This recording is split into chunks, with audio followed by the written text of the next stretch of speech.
Could Jeff turn my mic up a little bit? There we go. The handheld? Oh, the clicker? 2, 1, 2. Yeah, works. 2. Jeff, yep. Good. Check. Good. So you got to get pretty close.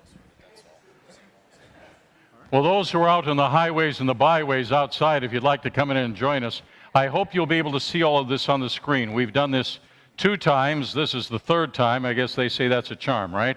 So hopefully we've got the information, but mostly what we want to do today is give this congregation a chance to kind of see where the future is unfolding for this congregation. I'm just delighted that Bishop Eaton is here with us and for your morning, and also Bishop Wayne Miller from Chicago. It's nice to come down from those parts, I know. And Rick Blees is here too. Rick, where are you? Rick's here. He's helping us with a lot of what we're moving toward. And again, Rahel and all. You come here to see Chicago people. Why not? Why not? Well, I'll tell you what, I'm going to try to do this briefly, and then we're going to have a panel of people up alongside to maybe answer and give you more detail. But what I want to do is to simply welcome you. This is the 3rd presentation we've made on what it means to be the church here at Emmanuel. The purpose of this meeting is for clear communication, all right? There is something that sometimes people think they communicate clearly, but it's actually an illusion. So we're hoping that this will be something for you that will be quite succinct, and if not, we'll have question and answer time for you to seek further detail.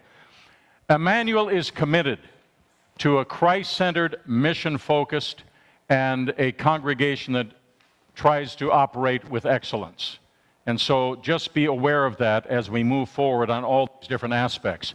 The agenda today is very simply to speak about Emmanuel communities and the work that's occurring out on Oilwell Road. Some of you have been out there, right?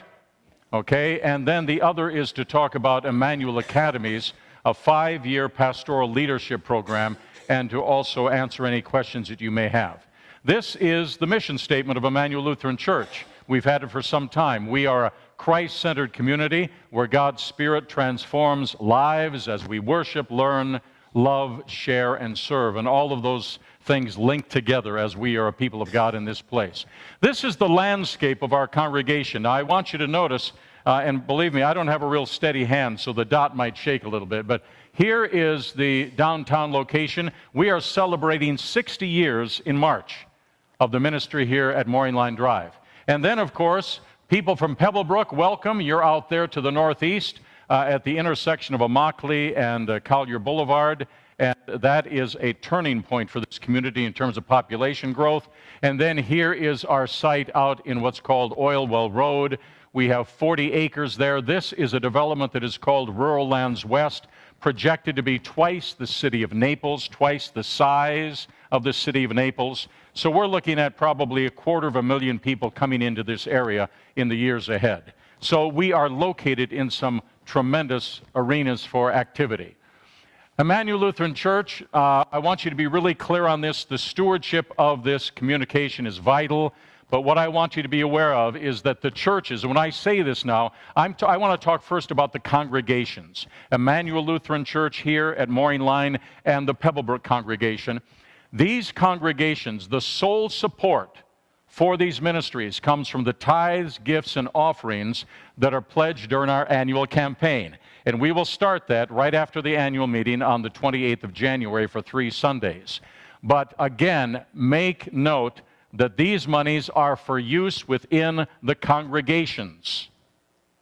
Now, alongside that, I don't know who put this on, but I remember Lou Holtz, and he said, in this world, you're either growing or you're dying, so get in motion and grow. Well, there's a lot of theology that could be unpacked there probably, but, it is the case that we find churches that are dying, right? And it's really unfortunate when sometimes a pastor is called to actually put a congregation to rest. So what we're trying to do is be very intentional about growth, and we have to actually decide to grow in order for it to happen. So we are using as our theme here as we go into the next year again that we're going to grow through engagement. Now, it might be hard for you to see all this, so let me just give you a highlight. in the downtown location and at Pebblebrook, we've had some highlights this past year. One is that we hired Dennis Russell. Of course, he's given his time free. He used to work with QVC, so he knows a lot about business. But Dennis, he's over in the camera. He is volunteering 3 days a week to help do all the things that I don't have any idea in terms of what I would do. So thank you for Executive Director. We've got 2 pastoral residents. Now, Ian is not here, is he? Right now, Ian McMichael, he's coming back from Mexico. Will Kittinger, you're here, of course. And alongside that, we have a new Associate Music Director, Colin Hart, you heard, and his wife, Emily, is with our children's ministry. We have a new engagement directory. I hope you've all picked that up for what we do in this place. Saturday evening services now are at Pebblebrook, and those are being done in English alongside the Spanish service on Sunday morning. We have a new website, and people are already saying it's a big improvement from what we've had. So go on and take a look at it. We want to make sure that we're not advertising something that happened in 1999 and haven't updated, right? All right, park construction is underway. If you haven't been out there, you need to make the trip, but we'll show you a little bit about it. Hurricane Irma, we didn't expect her to arrive, but it's slowed us down a little bit because of the facility damage, some increased expenses. So we didn't have much of a chance to communicate to the congregation during that time. So we're making repairs and we're moving forward. And then we have a real enhanced focus on welcoming, engaging, and becoming the church that reaches out into the community. We've had, I call it some significance that's occurred, that we've had some move up in attendance in the past few months, of course, over last year. The pledge giving is up, and we've had more baptisms in 2017 than we had the year before. So we're being, again, more intentional about invitation and inviting people into the body of Christ. Now, I'm going to try to say this in a way that gives us some connection and yet separation. Emmanuel Lutheran Churches, Mooring Line Drive in Pebblebrook, we are one church with multiple sites, fostering faith formation, community, and worship. Now, alongside, these are the new entities we want you to come to understand today. One is Emmanuel Communities, being formed as a not-for-profit, and also Emmanuel Academies. Now, these are, Emmanuel Communities is chartered for the development and management of the park out on Oilwell Road, with partners and integrated services. And we'll tell you more about those partners in the community. Emmanuel Academies is pursuing faith-informed educational initiatives. We are all tied together in the faith mission and the Great Commission that leads us as a congregation. Here's something about the funding and governance. Now, I mentioned the support for our churches through the annual appeal. Emmanuel Communities and Emmanuel Academies are both supported by intentional gifts and grants. You might even call it second mile giving. But both of these boards are governed by a board of directors, and the bylaws says that at least 2/3 of those members are from our congregation.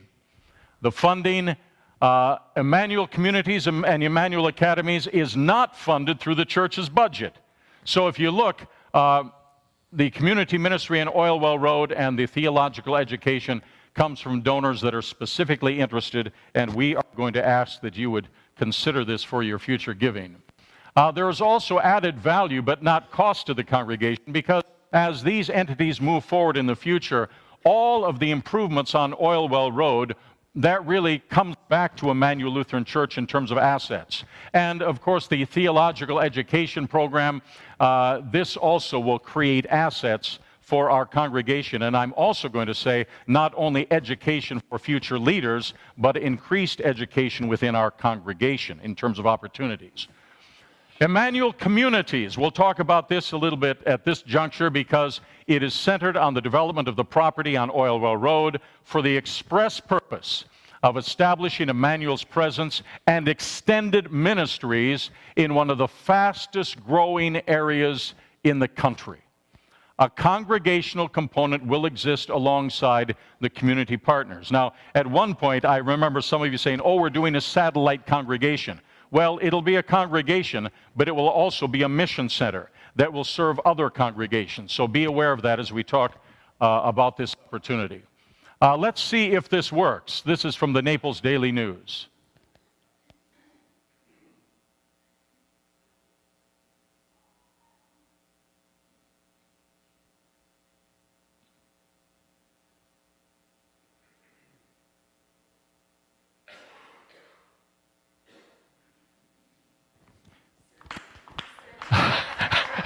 Doesn't work. We'll go on. That's Johnny Carson T for 2. All right. Let's just talk about the phases. If you look at them, this is phase 1, and it has a recreational field that is already just weeks away from being able to be used. You're going to see the development of a lake and a landscape that has playgrounds, and this is really, for the most part, in phase 1, just a place to welcome people into that part of Collier County and get to meet one another, knowing that there is more to come in this place. This is the most recent park image. There's some asphalt, and the lake is being churned up now. We expect it to be about a 5-acre lake at some point. And then even right now, we can begin using this property, and what we're looking at, there is some possibilities, of course, for soccer, for the kids in that area. By the way, there are 3 schools, elementary, middle, and a high school, within about 2 miles from this site, some of the largest schools in Collier County. And Dee Schluker told me this past week that by the time we come to Easter Sunday, we might have a mini pavilion out there to do Easter sunrise services. So that can happen right now. When we get into the rest of 2018, we know that healthcare services from South Florida is going to bring mobile units out there alongside.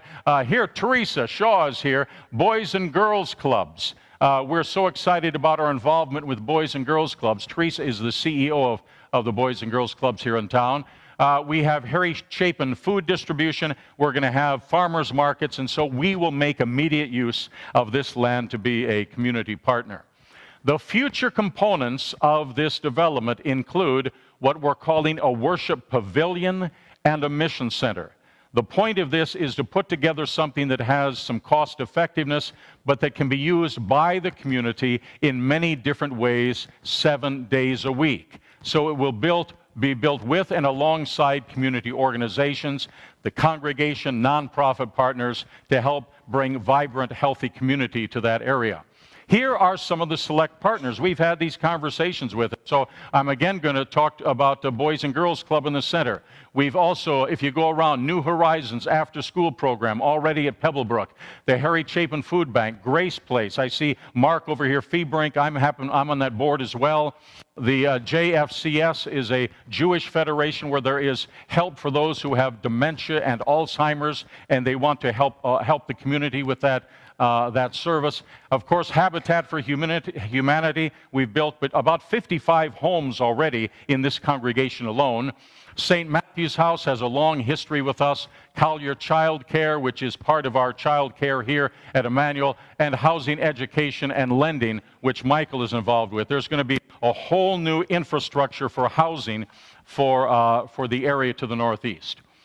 This is a draft sketch. I was told not to say too much about it, but you can look at it. This is the unfolding of this 40 acres, and right in the middle here is the center of the pavilion with everything built around it. Now, it is the case that in April or May, we are going to bring together all of our community partners and have what's called a charrette for 3 days.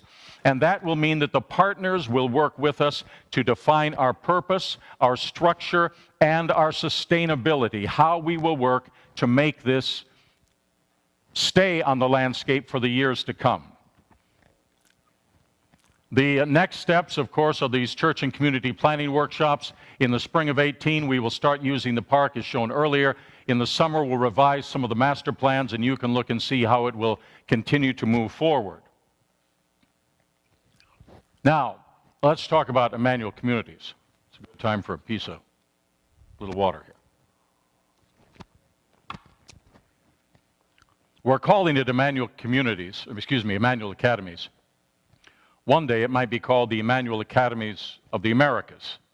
Thinking big, all right? But this is what we feel is a possibility for us in this place to be catalysts for the Great Commission to fulfill Christ's mission for the world. And the goal is to educate a new generation of leaders skilled to preach, teach, and reach others for Christ.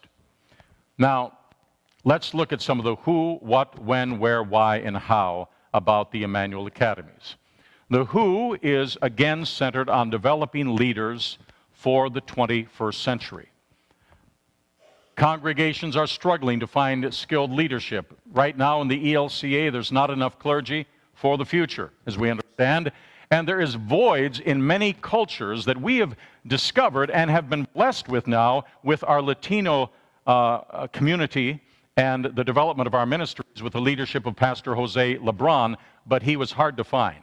By the way, Bishop, when we first announced him to the congregation, my dear colleague Frank called him LeBron James. And Frank, we still laugh about that, but that is something that's we treasure that. It's not LeBron James, it is Jose Lebron. All right. All right. Here gives you a little bit of the need because, and Bishop, I'm glad you're here to see this. I hope this is accurate. But from about 2004 to 2015, the enrollment for Master in Divinity went down about 40% in our ELC seminaries. And at the same time, the retirements of pastors went up about 37%. That means that the projected gap for 2019 is over 1,000 congregations will be looking for leadership. What? We want this to be a new paradigm where there's flexibility, it's less time intensive, more efficient, and less expensive as a model of education. We'll get into that. The model is to develop what is called a 5-year pastoral leadership program. Now, the hope is that we will be able to use early discernment. I'll give you an example. Had I come out of high school right away knowing I wanted to go into the direction of church vocation, this might have hastened the ability for me to do that. The old model, 4 years of a bachelor's, 4 years of a master's, this is going to be combined in a 5-year program with elimination of some redundancy, and there's some real opportunity here to be worked out, but the goal is for a 5-year program where people can get an undergraduate and an MDiv degree. It will not be a traditional campus.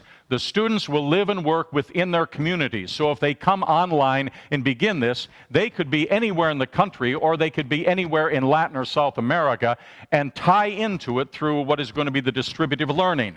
But the context means that no matter where these people are, they will have mentors alongside. One would be their local parish pastor. Another would be maybe be a good friend and mentor. And the other would be a faculty member from the Lutheran tradition.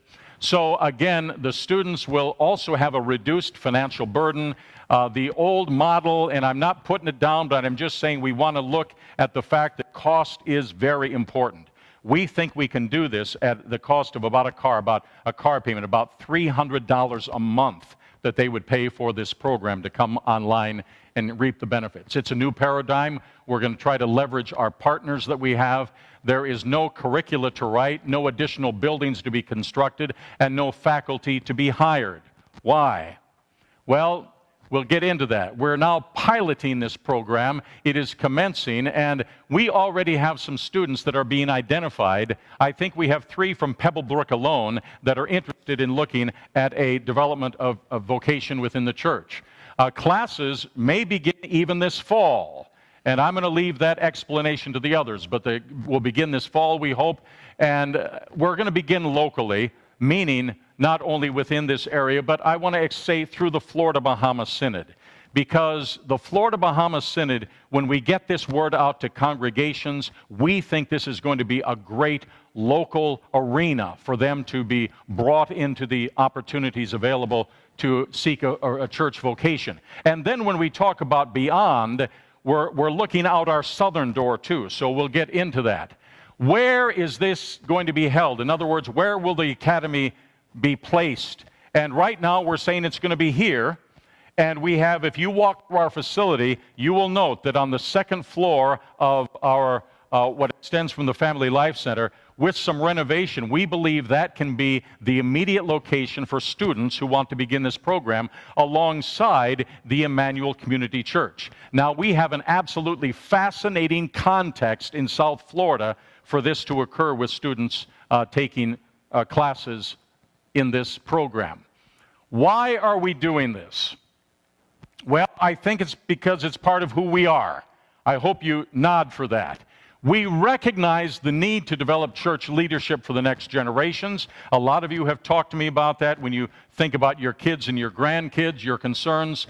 Our geographical setting opens up an opportunity for future leaders that have great multiple backgrounds.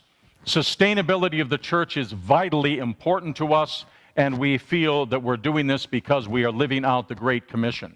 Now, I want you to just look at this for a moment. Bishop, you may not be aware of this, but when I came out of Luther Seminary, I went to Utah for 15 years, where Lutherans were 0.29% of the population. It was really hard for me to find a lot of connection with extended Lutheran community in this area. Now, when I came from there to here, I also noticed, having been someone that grew up in the upper tier of the United States, that that is where really all of our institutional strength is, whether it be colleges, universities, or seminaries. When we get down into the southern tiers of the United States, whether it be California, Texas, or Florida, there is a major vacancy of Lutheran education opportunities. And the fact of the matter is, Florida is the third largest state in the country in regards to population. So we want to address that vacancy, that area that has nothing at this point in time that we think is a direct way for people to get connected into this program. Now, if you look out, so I got to tell you, I have looked out our north door, but in many ways I've looked out of our southern door even more. Because all of these markers on this map going south are members, they are members at Emmanuel Community Church at Pebblebrook. From Mexico, from Honduras, from Cuba, Dominican Republic, where Pastor LeBron is from, Puerto Rico, Venezuela, Colombia, Ecuador, Peru, Bolivia. Our new bishop is from Venezuela, right? So we think we have tremendous opportunities for an inflow of people from this part of the world to find a way to get involved in what might be new leaders for the future of the church, as Bishop Eaton said so wonderfully this morning, that spread around the world. Now, Rahel Williams is here again. I see you back there. You reminded us that there were 7 million Lutherans, as did the bishop, in Tanzania. And so we know we are a global church, and we want to have an educational arena in this setting that will take advantage of our context to the south. How are we going to do this? We are going to collaborate initially with 2 leading accredited institutions. One is Concordia University out of Chicago, and the other is Sioux Falls Seminary in the Dakotas. We actually talked last week to Bishop Zelmer, and he began to talk to us about how this model with Sioux Falls is reaping some benefits for them in South Dakota in the ELCA, as well as parts of Iowa and Nebraska. So these are the institutions that have lined up to come alongside us. The local coordination is going to be with Howard Isaacson and Deidre Lapp. They're probably here. I know Howard is. But I also want to talk about Rick Blees right now. Rick, would you just stand up? Because I don't want to put you on the spot, but Rick is one of our leading theologians in the United States, and I'm really turning to him to be one that will help us also be the central figure that helps us figure out some of these very important things that we do in communion with these partners. All right, the Academy Sustainability. I can't tell you how many people have asked me about sustainability. And the anticipated sources. First of all, it's a pilot program, proof of concept. We expect tuition and sources of revenue come from student and family contributions, federal grants and student loans, grants from local and national foundations. The Curran Foundation out of Wisconsin is already talking to us about a major grant. Donations from the Emmanuel community, and of course we hope that we'll have some continued support from the Synod and the ELCA as we move in this direction. The summary: Emmanuel is about enriching relationships with Christ for you folks and for all people. The purpose of this decision to grow is, again, we feel like we are participants in this Great Commission. Locally, Emmanuel Communities is going to be a place in Southwest Florida with these partners that I think is going to, again, give us a chance to change the landscape to the Northeast in terms of integration of congregation like ours and the way that we will dovetail with the community. And we're just pleased that we have so many of those partners already. Globally, Emmanuel Academies is growing in many expressions. We hope to develop relationships with new and relevant educational models for the 21st century. How to stay informed. We're going to use our weekly star, the newsletter, website, Ask and Engage. As a matter of fact, if you want to have first-hand conversation, come and speak with me or with Howard and Deirdre, because we've had many people that have done that and sought all the detail that they needed. On the 22nd of March, we are going to have another event, and so I want to thank you for your listening to this short presentation. The invitation on March 22nd is that we will be gathering here with our partners that we're involved with in ministry to celebrate and seek some support for Emmanuel communities and academies. And with that, I'm going to at least pause and say that is kind of the major overview of this. Now, what we're going to do is have some time for questions and answers, and I'm going to ask the panel to come forward because I know you have questions, and it is the case that I didn't try to answer them because these folks will do a better job. And the questions and answers that we've had previously, we've tried to deal with in part in the presentation that we have made.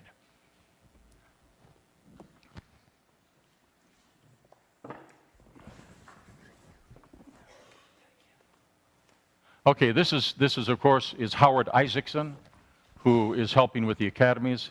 Dennis Russell, who is our new executive director. Nancy Dick, who is on our church council and also involved in the academies, and the president of our congregation, Peter Wasmer.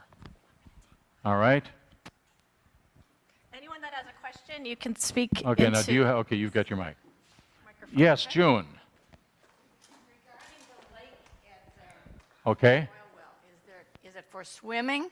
And if so, will there be a lifeguard? June is asking about the lake, the 5-acre lake on the park. You want to talk about that? The lake is not for swimming. We're constantly checking it, though, for alligators and to ensure that it is safe.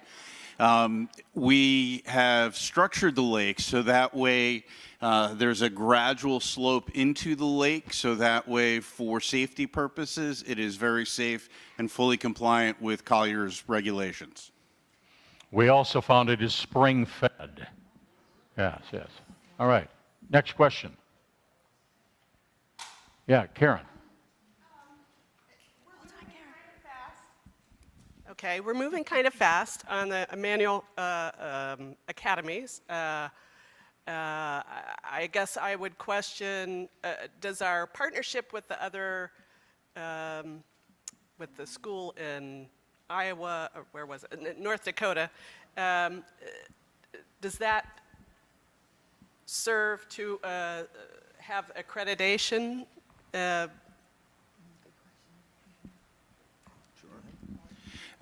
Sioux Falls Seminary is fully accredited with the ATS, which is the accrediting body here in the U.S. for theological schools. Good. Interestingly, traditionally, Sioux Falls Seminary is a Baptist institution.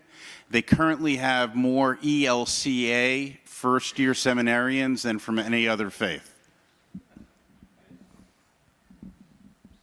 Just to add to that, both of those entities have been doing a variation of this program for several years. We're not the first to do it. We are being able to marry it here and bring it to Southwest Florida and Florida in general. But they have been doing this, so it has been tried there. I think there's 107 students currently in the South Dakota, the Sioux Falls Seminary, and Concordia has been doing this for quite some time. Yes, Bishop. You've got a strong voice, sir. Just an observation and a request, I think, as much as anything. First of all, let me say, for me, as a potential partner synod bishop in this, that this is very exciting, groundbreaking work. I just want to thank you and affirm this as being a need. One of the things that people, I think, don't always talk about, my church-wide colleagues probably get tired of hearing me say this, but I think that when we look at the issue of a shortage of leaders,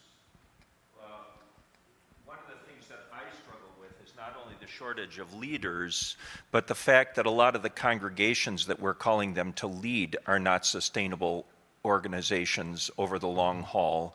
And so we could be calling people into failing institutions in such a way that we're not really giving them a very bright future in ministry. So what I really would like to ask, and you may have already thought of this, I'm hoping that as you develop this curriculum, that part of what you will be teaching people to do is what you are doing here at Emmanuel organizationally and institutionally, because I think that the parish model that you are actually building here is the parish model of the future, at least from my perspective as a Chicago bishop. And so I want you, not only your leaders, to be mentored by people who know how to lead traditional declining congregations, but also can bring in a leadership savvy and experience that will help the institution grow generally. Great, great. Thank you for saying that. I wanted to address it from an overarching philosophical perspective. When when it was brought to our attention that we were going to engage in a process of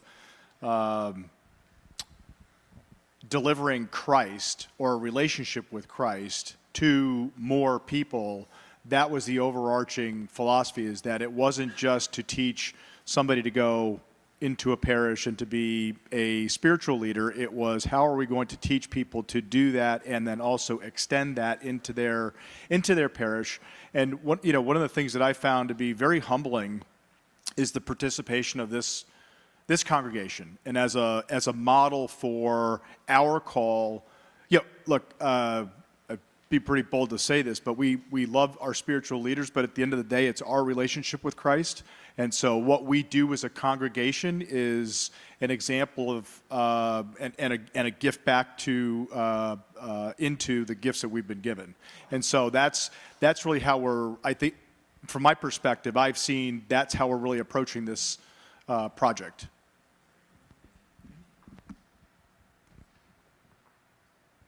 Please ask questions. Back here. Here's Cher. That's all right. You can. Just a question. Okay. On the Oil Well Road project, I saw the nonprofits. I've just recently gotten involved with Champions for Learning. I'm going to be a mentor and considering going on their board. How did those nonprofits pick you, or did you pick them? It was a different kind of courtships, I'm sure, but is there someone to answer that? Many of those relationships have evolved over numerous years, and they're focused on bringing resources to that particular community. And I commend you on the Champions for Learning. Actually, I chair the selection committee for the scholarship program. So it's a phenomenal program. What we're looking at doing is establishing a core of not-for-profit partners and effectively expanding that as we move forward. The key at this point is keeping the group manageable. The other thing is we're doing what I think the ELCA has always suggested, which is more of an accompaniment model. We come alongside these community organizations, knowing that we learn from one another and share responsibilities together. Yeah. Okay, more questions. Bud, way in the back.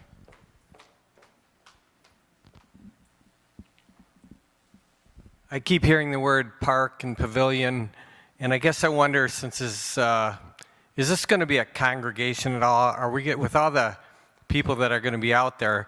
Normally you have fellowship, and is it going to go beyond the soccer fields, and are we going to have church services? Are we going to have, how are we going to formulate this as it goes on?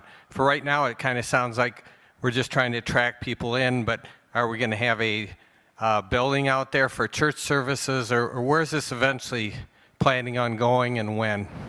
Well, I'd come back. Let me say a little bit about it, because if you saw that development, the pavilion was right in the center of the park. And we call it a pavilion, but it's going to be the worship center for that community. And to answer directly, yes, we're going to develop a congregation there. We're hoping to shape pastoral leadership within the context of our arena to lift up leaders for that new congregation. And I think the other thing that's been important is that in order to move forward, congregations not only serve Christ in one another, but they become kind of litmus tests for whether or not the way that we function actually works in the lives of people. Monday through Saturday. So yes, Bud, we are going to have a congregation. It's not going to be something on the side, the edges of it, but it will be central in the development of that park with other community organizations alongside. Does that answer it? Okay, worship is central to our development. Jose. Well, I'm sorry if this sounds like a redundant, but you know that I live there. So many people has been closer to me, and they has been asking me about these things. And when I shared about that the first phase is going to be a soccer field and they say, man, you are crazy. Rather than building a church or a building for a church, you are doing the things. And they say, well, we are doing the things. You know why? Because what it matters the most is people. If people want really a big and huge building, there we go. We have Anna Maria, $9 million building or whatever it is.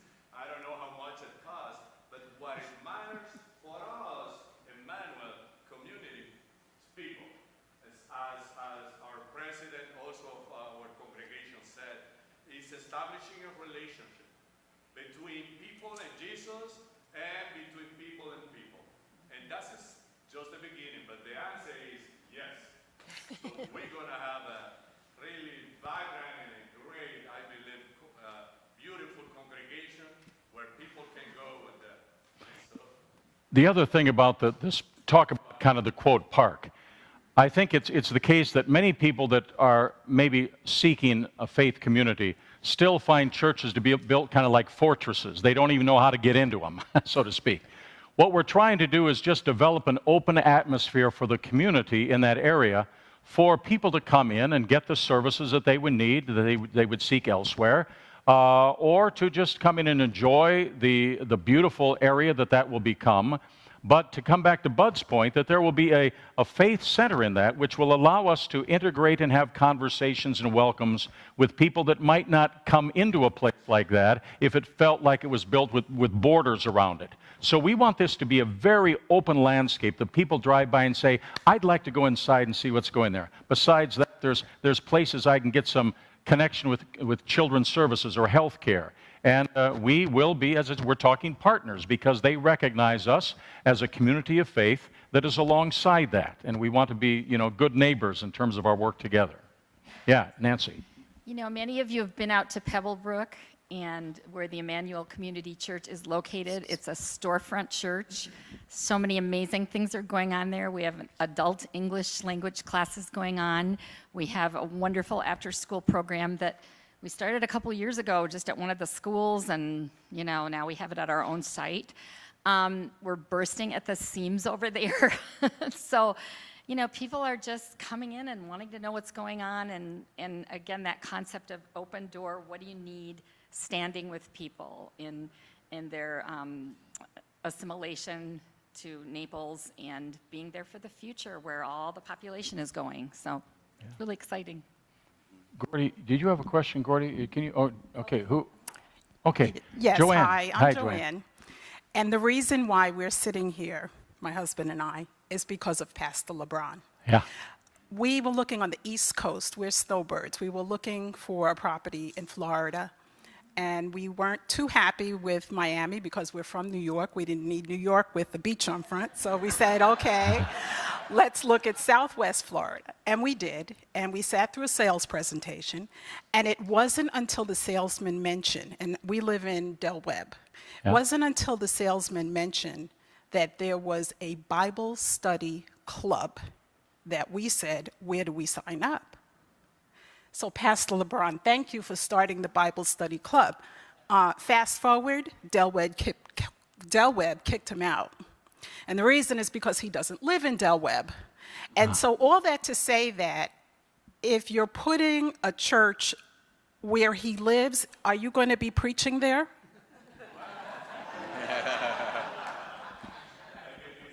It's a 15-minute difference. So will you, by the way.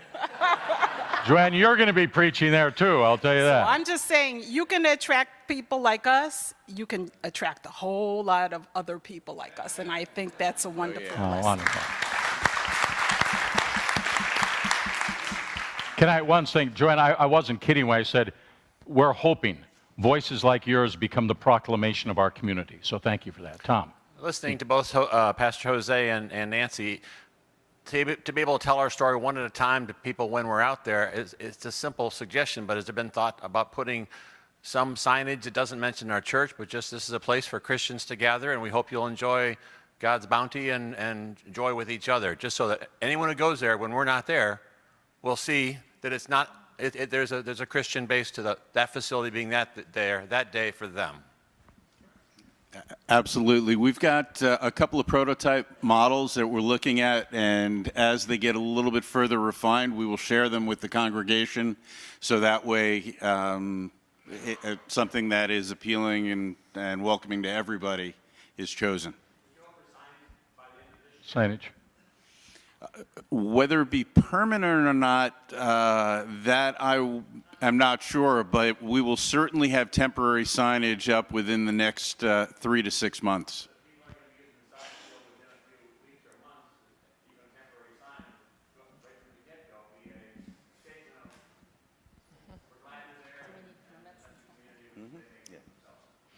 If any of you want to put billboards on and just walk around out by there, that'll help too. So until we get a permanent signage. Next question. Gordy's got a question here. Just a quick question. Structural, you showed the 3 circles. Here, let. Responsible. I mean, is the center circle, in other words, are we as a congregation ultimately responsible for the 3 circles? Or are those separate, subsidiary, not-for-profit organizations? I don't quite understand. And then just a quick second one, you obviously have already been able to receive some dollars to start the park, to start the academy. And so we aren't starting from scratch, from what I understand. That's correct. Is that an accurate statement? Yep, it is, yes. It's a great question. I'm glad you asked it. It's one that's come up several times. Both Emmanuel Communities and Emmanuel Academies are separate 501c3 organizations. They were set up purposely as separate 501c3s, separate and apart from Emmanuel Lutheran, so that partners who would otherwise be precluded from contributing into a faith-based organization could contribute and come alongside us in those efforts. The Emmanuel Lutheran, however, our church, by virtue of the operating agreements, has a controlling interest in the boards of each of those organizations. So the ultimate benefit rolls up into Emmanuel Lutheran, but they are completely separate and they are funded separately. We've been the beneficiaries. Each operation has been the beneficiary of some thought leaders and spirit leaders from our congregation that have seen the light, and they've seated them very handsomely. Peter had mentioned actually at one of our other meetings that the congregation has an obligation to support the church. Any support of Emmanuel Communities or Emmanuel Academies is voluntary. So it is by choice. If one wishes to be engaged and be involved and invest, whether it's time, whether it's talent or treasure, you're very welcome. But at the same point in time, there is no obligation from the congregation or of the congregation to support academies and the work that it's doing, or communities and the work that it is doing.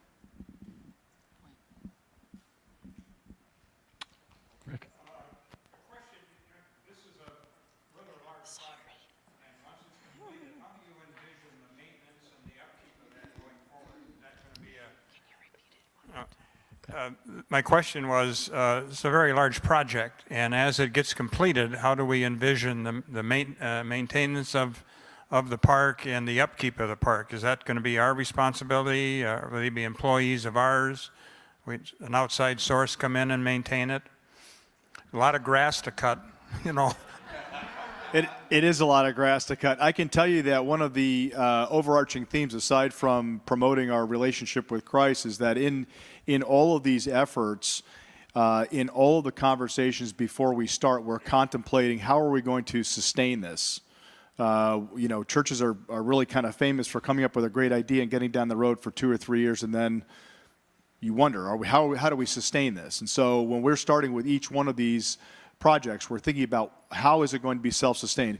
We talked a little bit about it in the academies in terms of how we're contemplating how that's going to become self-sustaining as a lower cost model. It can be spread out, and that there may be some participation from outside sources, but really at the end of the day, grants, at the end of the day, it will be its own self-sustaining entity. Same way with communities. Each one of the partners that's coming in is bringing something to the table that will allow it to be self-sustaining. I don't know about the grass. I'm not sure who's going to be cutting the grass, but I can assure you that our role as board members and supporters of those organizations is to ensure that it goes on for a very, very long time, based upon its own function. I would think appearance is a big factor in attracting to the park, so you need to address that, I would think. One of our fine members of this congregation actually gave a gift that has, within the next 10 years, kind of a sustainability for kind of a beautification or care of that park. But that's already alongside. We thank them for that. Sundance, thank you for that wonderful gift that you made to this project. And the other thing then is we hope it to be ongoing, as Peter said, sustainability with all involved. More questions. We want to keep them going here we've got another good 10 minutes. How do you plan to measure the success of those two programs? Well, say it again, Leonard, say it again. How do you plan to measure the success of both programs? Thank you. We will be starting with proof of concept, so pilot programs, pilots, small handful of students, both at the undergraduate level and also at the MDiv level. We will be working closely with the administrations of both Concordia University Chicago and Sioux Falls Seminary and faculty to ensure that the students are staying on track. We are actually going to be riding on the coattails of others who have been through this. We had a conversation earlier this week with Bishop Zellmer out of South Dakota Synod. And they have been doing this for 3+ years with Sioux Falls Seminary and have learned many lessons already. And so we will not be hopefully relearning those lessons, but we will be taking from what they have already learned. But we'll be doing ongoing assessments, similar like what we're doing on the language learning side, where students are assessed at the front end of knowledge and every 10 weeks effectively as to what are they learning and what do they want to learn and what do they need to learn to assure success, that we can effectively come back and report to the congregation and say, hey, your dollars, not as the congregation but to the donors, your dollars as investments are producing these returns and these are our successes. Measurability of success is very, very, very important.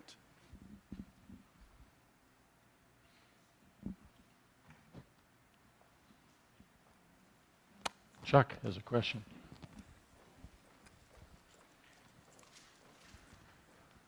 Five more minutes we have, so I hope that's helpful. Alongside Emmanuel, you've created two wonderful opportunities for giving in our concept within our church. My question is, have you addressed or is there concern that people will see opportunities to give to one of those dilute some of their giving to Emmanuel's budget? Yes, and March 22nd, we have a separate function that's going to give more detail about these two programs, the academies and the communities, so that those individuals who are interested, we hope you are, we hope you find this to be intriguing, that this could be a legacy that you could give to those two entities to really expand our relationship with the community, expand our ability to help the kingdom that we have.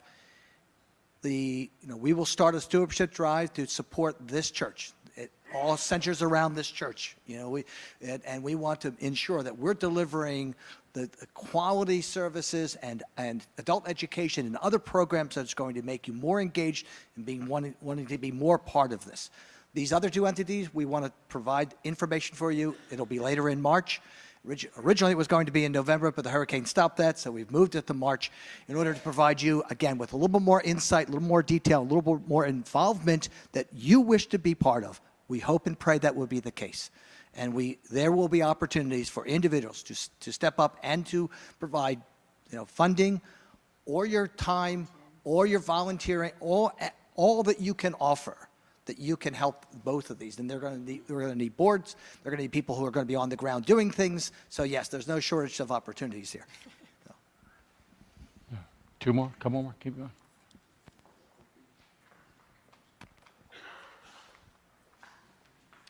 You like? Yeah. Okay. You've got two more here. I don't have a question, but I have a statement. I think that our area is not the only one experiencing what we've outlined today. And isn't it wonderful to become a prototype for other areas in our country to do similar things? All of a sudden, I'm thinking of a doctoral study in my mind where data is going to be collected, it's going to be analyzed, and people are going to write studies about what we are doing here. So I'm seeing it as a prototype. But I also want to refer to a sermon that Pastor Steve gave probably a couple months ago, where he made some reference to a book, Halftime. I don't know if you said that or not, but the whole concept was moving from success to significance. And so I am challenging everyone here to not only feel successful in our home parish, but to see ourselves as becoming more and more significant. Now hold that second. Tom was the one that gave that idea to me. Oh, really? So thank you, Tom. But the other, I need to introduce Pat and others who are on the Academy Board. Would you at least stand? Pat is the chair of our Academy Board, and all of those. Thank you. Pastor Lee is on the board. George, stand up. Anybody who's on the Academy Board. George Waterberg, Jose. So thank you. You just heard from the chair of the academies. Okay, Frank. I just was listening to what you were talking about for the future. You're already involved. A number of you gave money to make it possible for the resident pastors to be here now, and they will be here for the next 4 years. There's 2 that'll be for this time and 2 more, and it's already paid for, and you get to see what in the world we're talking about while we're at it. So it's already a model that's existing. Great. The other thing, let's introduce the Emmanuel Academies Board, Emmanuel Communities. Peter is the chair of the communities. Are others here today who are? Michael, Janet Anderson. All right.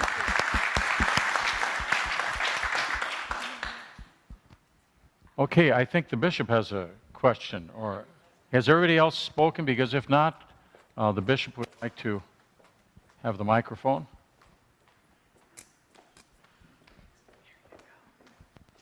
Well, yes, certainly we'll be watching this across the ELCA. As Bishop Miller pointed out, and as you've discovered, a single way of planting new churches or growing communities does not work anymore. And the idea of parachuting someone into a community, knocking on doors, and 3 years later you're sustainable is not going to work, particularly when we're working more and more to establish congregations amongst people of color and in other cases amongst people in poverty. But even with a wonderful growing community that you have here, it just takes more than knock on doors, 3 years, got an institution. So this is very exciting, and we need to look at these examples, not just your congregation, but other congregations across the church where large membership congregations are very good at starting satellites, and we're trying to learn from them. With the academies, also something with our now 7 ELCA seminaries, we're realizing that the model of a residential seminary education is not going to fit everyone. It's not going to fit even half the people. And the costs, especially the student loan debt that students come to seminary with and graduate is crushing. They could come out of school with as much as $80,000 of student loan debt, which hampers their ability to talk about their own stewardship or encourage people to tithe. So we see that. Or they're nervous if they were to say something that they felt was consonant with the gospel, but people would say, well, we're not going to give any more money to the church, that, you know, they got $80,000 in debt and a family to feed. So we have to change our model and also to become more flexible. This model, it's intriguing. I'm glad that you're looking south, because we did have, the Lutherans did have a seminary, Esadet, in, I forget which country in Latin America, that's closed. And so we desperately need seminary work for the churches that are emerging in Latin America and the Caribbean. An observation, and then I have a question, or actually an offer maybe. Concordia University in Chicago is a marvelous institution, a very high quality institution. I don't know much about the seminary in South Dakota, but now we're going to have a Missouri Synod institution and a Baptist seminary training ELCA pastors. Well, you know, I got nothing to say. I didn't go to an ELCA seminary either, and they made sure I was Lutheran in my candidacy committee. So how can we, the rest of your brothers and sisters in the ELCA and our seminaries, colleges and institutions, how can we walk alongside you to make sure that whatever potential gaps in confessional theology or Lutheran, our particular way of telling the Jesus story are met? Because I know you're going to do this, you know, no matter what, which is, yay, good for you. But we have a special way of telling the Jesus story that's different from the way other denominations or other Christian traditions have. And then also, I think you are looking at a competency. What do you call those? Yeah, competencies. And I certainly hope that you're going to teach these people how to be managers of small nonprofits, because that's something we're not good at. But competencies are not the only thing that we need from our leaders. We really need them grounded in Lutheran theology and tradition, and how can we walk alongside you with that? So, thanks. Part of my response, I was talking to Rick Belize about this last night, because I, too, have that concern that we stay rooted in what you proclaimed this morning. And you need to know that the conversations, you know, with Sioux Falls and with Concordia were partners that came forward that had platforms that we thought were very available for our use. But we have been connected to the ELCA seminaries and colleges, and will continue to be. We've worked with Wartburg, and we've had a lot of the seminary presidents and university people down here. So we want to broaden that and find ways that as a congregation we will continue to integrate together to ensure that we are coming alongside what your concern is. That's right. But it is the case that, as you said, a platform in this part of the country is essential. And so we're going to start out in that way, and we will modify as we go, but carry those same concerns. I forgot what the other part was. That was it? Okay. Okay, good. Well, yeah, Rick Blees, you've got a comment, and then Dee. Yeah. Go ahead, Dee, you talk first here. Yeah, Dee. Yep.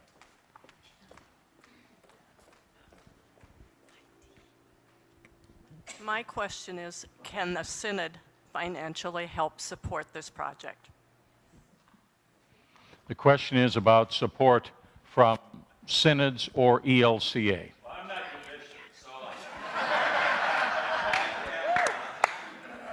No, I mean, so just to give you a picture, we're, as you know, we're 1 of 65, like Florida, Bahamas. We are working very hard in metropolitan Chicago to also set up our sustainability structures with a combination of donors and endowment resources, so that we can partner in creative endeavors like this. And what I can say is that if, for example, we start to work with you in some way in partnership in developing leaders, we're certainly going to take responsibility for making sure that those leaders are adequately supported so that they have a successful ministry experience. I think that it's harder when it comes to like actual institution-to-institution support structures, like, for example, for our synod to actually commit to sending you